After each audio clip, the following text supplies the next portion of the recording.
When people hear the word fascism, they often imagine something distant, grainy footage, old uniforms, a world that no longer exists. But history isn't just something we study, it's something we learn from. It's a warning system.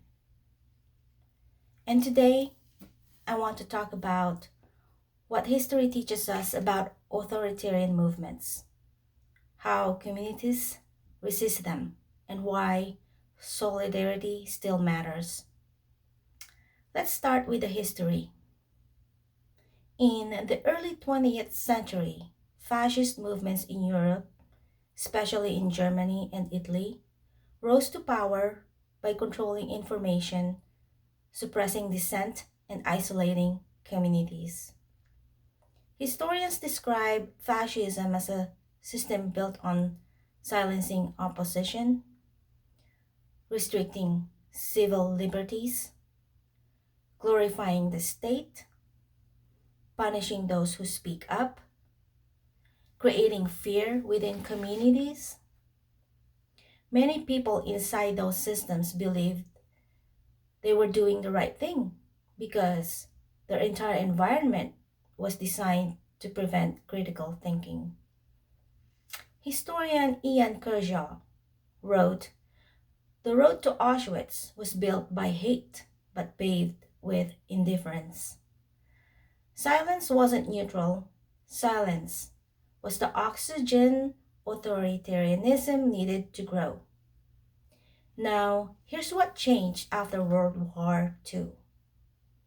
After the war, the world made a collective decision: never again. Nations strengthened protections for free speech, independent journalism, lawful protest, public oversight, civil liberties.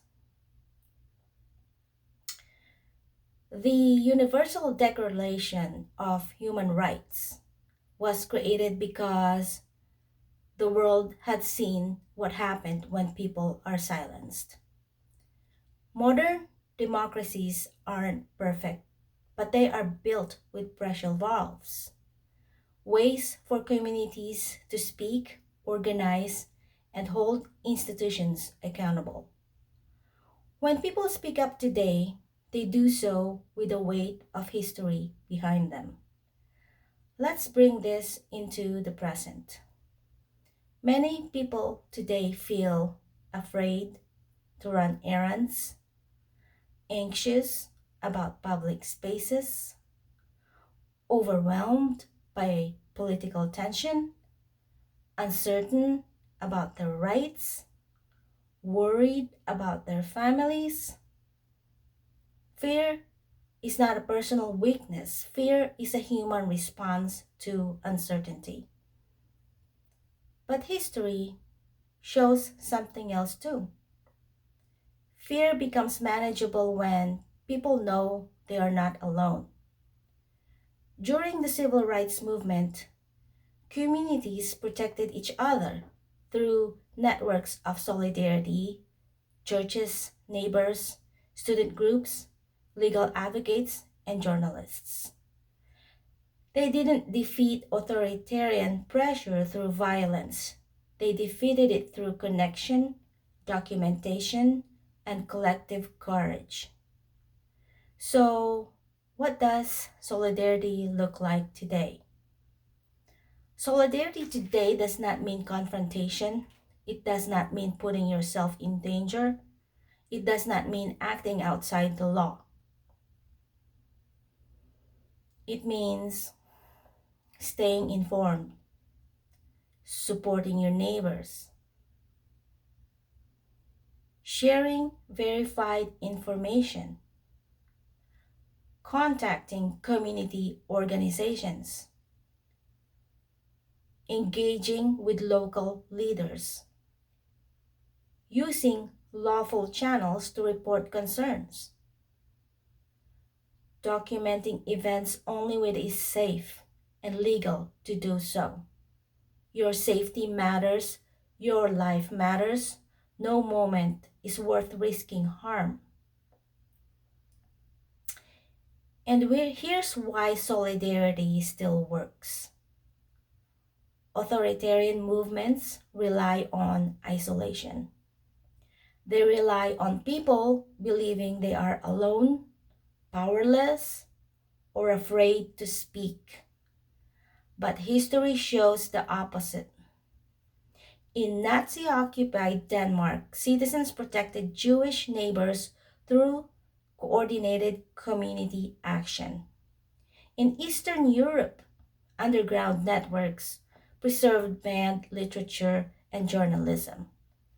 In the United States, community documentation helped expose abuses during the civil rights era.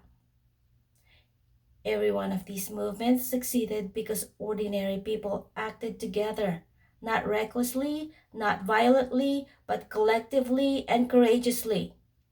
And now, a message to anyone feeling fear right now. If you feel afraid to go out, afraid to make appointments, afraid to be visible, you are not alone. Fear is in many households right now, mine included. Many people felt that fear deeply after the recent event in Minnesota, and that fear ripples across households everywhere. But fear does not mean we stop living. Fear does not mean we stop thinking. Fear does not mean we stop standing for truth. Solidarity does not require heroism. It requires connection, it requires clarity, it requires compassion. Let me close with this. We choose community. We choose truth. We choose each other. And here in Washington, we know what community feels like. We know what it means to show up for each other.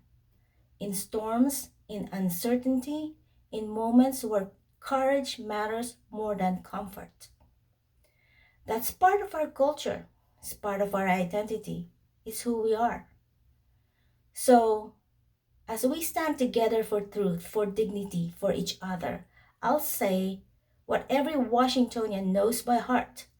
A reminder that we rally, we rise, we don't back down.